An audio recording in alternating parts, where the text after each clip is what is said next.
আমাদের প্রভুর কিচ্ছু হলে আমরা জীবন দিতে রাজি আছি।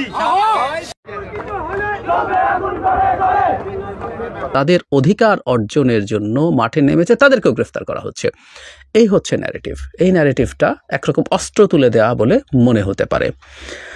আবার সাম্প্রতিক সময়ে জনাব চিন্ময় যে ধরনের বক্তব্য দিচ্ছে, আমি আবারও বলছি, আগামীকালের ভিডিওটাতে সেটা নিয়ে আলোচনা আছে, যে ধরনের বক্তব্য দিচ্ছিলেন এবং উনি যা যা করছিলেন সেটাও সরকারের স্টেবিলিটিকে বিরাটভাবে আঘাত করছিল। সরকারকে ডিস্টেবিলাইজ করার জন্য জনাব চিন্ময় কাজ করছিলেন। তার সাম্প্রতিক কর্মকাণ্ডে সেটা মনে হবার যথেষ্ট যৌক্তিক কারণ আছে। আসসালামু আলাইকুম প্রিয় দর্শক, ইতিমধ্যে অনেকেই জেনে গেছেন যে হিন্দু ধর্মের ধর্মগুরু চিন্ময় কৃষ্ণ দাসকে গ্রেপ্তার করা হয়েছে এবং তাকে গ্রেপ্তার করা নিয়ে ঢাকাতে আজকে অবস্থান করছেন তাদের ধর্মের লোক এবং তার অনুসারীরা। তবে আজকে রাত কি হতে পারে ঢাকাতে, এবং এই ইউনূস সরকার কি এদেরকে সামাল দিতে পারবে কিনা, এবং আওয়ামী লীগ যে পরিকল্পনা করেছিল সেই পরিকল্পনার বাস্তব রূপ কিন্তু আজকে দেখা গিয়েছে কিছুটা। প্রেসুক চলুন আমরা বিস্তারিত জাহিদ ভাইয়ের মুখ থেকে শুনবো। জনাব চিন্ময় কৃষ্ণ দাসকে সম্প্রতি অনেকেই হয়তো চিনেছেন, আমার মতো। আমি আগে তাকে চিনতাম না, কিন্তু সম্প্রতি চিনেছি। আমরা খেয়াল করেছি সাম্প্রতিক সময়ে শেখ হাসিনার পতন এবং পালিয়ে যাওয়ার পর হিন্দু সম্প্রদায়ের মানুষ নানান দাবিতে ঢাকায়, চিটাগংয়ে এবং সম্প্রতি রংপুরে সমাবেশ করেছেন। সেই সমাবেশে এই জনাব চিন্ময়কে আমরা বক্তৃতা করতে শুনেছি। তার যে বক্তৃতা, তার সেই বক্তৃতার কারণে তিনি আমাদের সামনে এসে হাজির হয়েছে, তিনি সাক্ষাৎকারও দিচ্ছেন। সেই চিন্ময় আজ গ্রেফতার হয়েছেন। নিউজে নিশ্চয়ই অনেকে খেয়াল করেছেন, তিনি ঢাকা বিমানবন্দর থেকে গ্রেফতার হয়েছেন। তিনি চিটাগং যাচ্ছিলেন।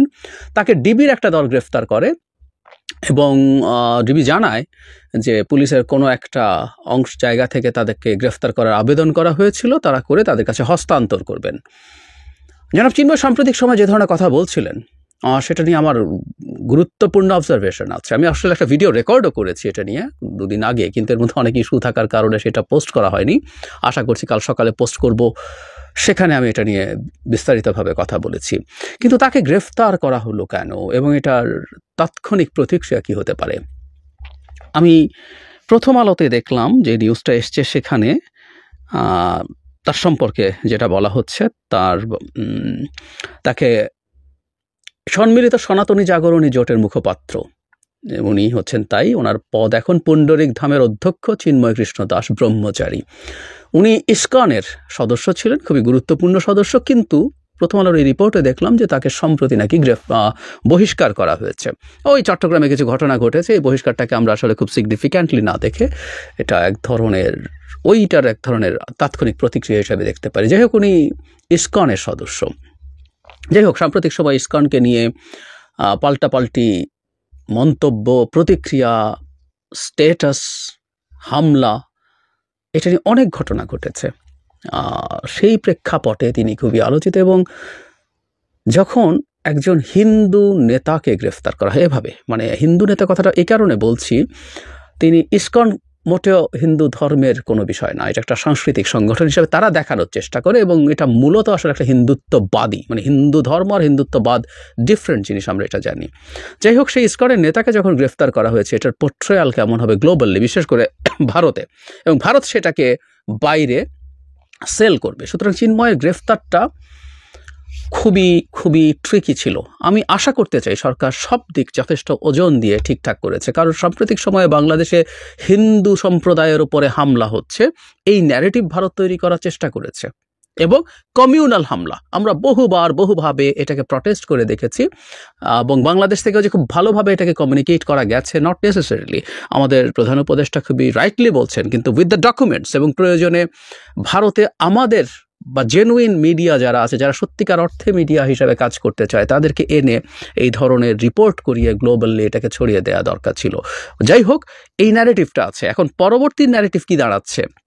হিন্দু সম্প্রদায় তাদের উপরে কমিউনাল ভায়োলেন্সের প্রতিবাদ করছে, সেই প্রতিবাদ যিনি নেতৃত্ব দিচ্ছে, সেই প্রতিবাদের যিনি নেতৃত্ব দিচ্ছেন, তাকে গ্রেফতার করা হয়েছে। তার বাংলাদেশ এখন এতটাই এক্সট্রিমিস্ট হয়ে গেছে, বাংলাদেশের ডেমোক্রেসি বলে এখন এতটাই কিছু নেই যে এখানে একজন ভিন্ন মত যারা তাদের অধিকার অর্জনের জন্য মাঠে নেমেছে, তাদেরকেও গ্রেফতার করা হচ্ছে। এই হচ্ছে ন্যারেটিভ। এই ন্যারেটিভটা একরকম অস্ত্র তুলে দেওয়া বলে মনে হতে পারে। আবার সাম্প্রতিক সময়ে জনাব চিন্ময় যে ধরনের বক্তব্য দিচ্ছে, আমি আবারও বলছি আগামীকালের ভিডিওটাতে সেটা নিয়ে আলোচনা আছে, যে ধরনের মানে বক্তব্য দিচ্ছিলেন এবং উনি যা যা করছিলেন সেটাও সরকারের স্টেবিলিটিকে বিরাটভাবে আঘাত করছিল। সরকারকে ডিস্টেবিলাইজ করার জন্য জনাব চিন্ময় কাজ করছিলেন। তার সাম্প্রতিক কর্মকাণ্ডে সেটা মনে হবার যথেষ্ট যৌক্তিক কারণ আছে। আর আপনি যতটুকু তথ্য মিডিয়া পাবলিশড নিউজ থেকে পাই, সরকারের কাছে তার চেয়ে বেশি তথ্য থাকার কথা। অবশ্য আমি আজকেই কিছুক্ষণ আগের একটা ভিডিওতে বলেছি যে 1 লাখ থেকে 1 কোটি টাকা সুদমুক্ত ঋণ পাবে বিনা জামানতে, এরকম লিফলেট দেয়া, এরকম জনসংযোগ করার কোনো তথ্য সরকার আদৌ পায়নি। এটাও আমার কাছে খুব অবিশ্বাস্য লেগেছে। যাই হোক, সরকার আরও বেশি তথ্য জানার কথা এবং সরকার নিশ্চয়ই এই দুটো দিক ওজন করে তাকে গ্রেফতারের সিদ্ধান্ত নিয়েছে। আমি আশা করি তারা এটা রাইটলি করেছেন। কিন্তু এখানে একটা খুব গুরুত্বপূর্ণ কাজ আছে। জনাব চিন্ময়ের গ্রেফতার যে একজন হিন্দু সম্প্রদায়ের নেতা, যিনি হিন্দু সম্প্রদায়ের অধিকার নিয়ে ফাইট করছেন বলে অ্যাপারেন্টলি সেল করার চেষ্টা করা হবে, সেটা যে ঠিক না। তাকে যে গ্রেফতার করা হয়েছে তার পিছনে কি কি ভ্যালিড রিজনস আছে সেই তথ্যগুলো সবাইকে জানানো।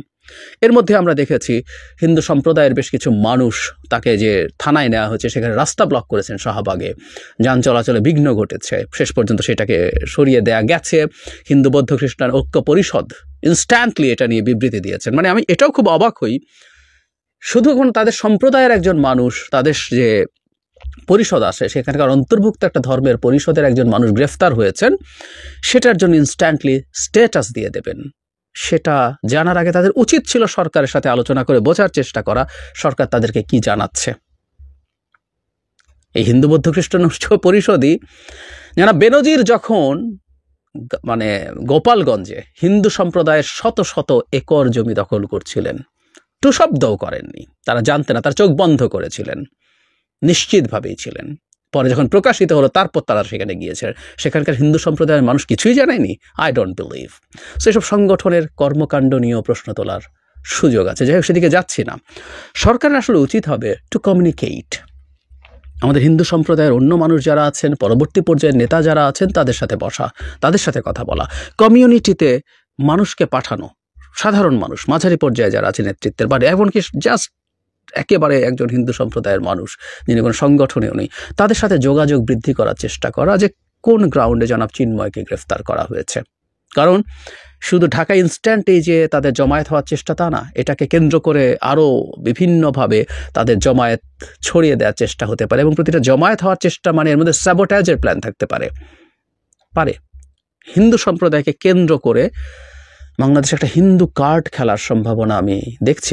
কার্ডে খেলা শুরু হয়ে গেছে, কিন্তু মূল কার্ডগুলো এখনো ফেলা হয়নি। সরকারকে এই ব্যাপারগুলো খুব সতর্কতার সাথে ভাবা দরকার, খুব সতর্কতাভাবে ডিল করা দরকার। সরকার খুবই ঝামেলায় আছে বিভিন্ন দিকে, বুঝতে পারছি। হিন্দু ইস্যুটা, হিন্দু সম্প্রদায়ের উপরে অত্যাচার নিপীড়নের তথাকথিত যে অভিযোগ এবং তার প্রতিক্রিয়া যা যা ঘটছে, সরকারকে এই ব্যাপারগুলো খুব সফিস্টিকেটেড ওয়েতে, ইন্টেলিজেন্টলি, ব্রিলিয়ান্টলি, সহনশীলতার সাথে, যেটা সবচেয়ে জরুরি। দর্শক, আপনারা শুনছিলেন জাহিদ ভাইয়ের বক্তব্যটি এবং বুঝতে পেরেছেন যে হিন্দু ধর্মের ধর্মগুরু চিন্ময় কৃষ্ণ দাসকে গ্রেফতার করা হয়েছে কিসের জন্য। এবং তিনি কিন্তু বেশ কিছুদিন ধরে তিনি কিন্তু সরকারের সমালোচনা করে আসছিলেন এবং তারা যে আন্দোলনগুলো ডাকছিলেন এবং লং মার্চের ঘোষণাও কিন্তু তিনি দিয়েছিলেন। তবে এই সরকারকে যারা হালকা মনে করছে, আমি তাদেরকে বলবো যে আপনারা এই সরকারকে হালকা মনে করার কোনো কিছুই নেই। কারণ বিগত দিনে শেখ হাসিনা যে বড় বড় আন্দোলনকে দমিয়ে দিয়েছেন পুলিশ দিয়ে, আর সেই স্বৈরাচার এত বড় বড় আন্দোলন কিন্তু মুহূর্তে শেষ করে দিয়েছেন।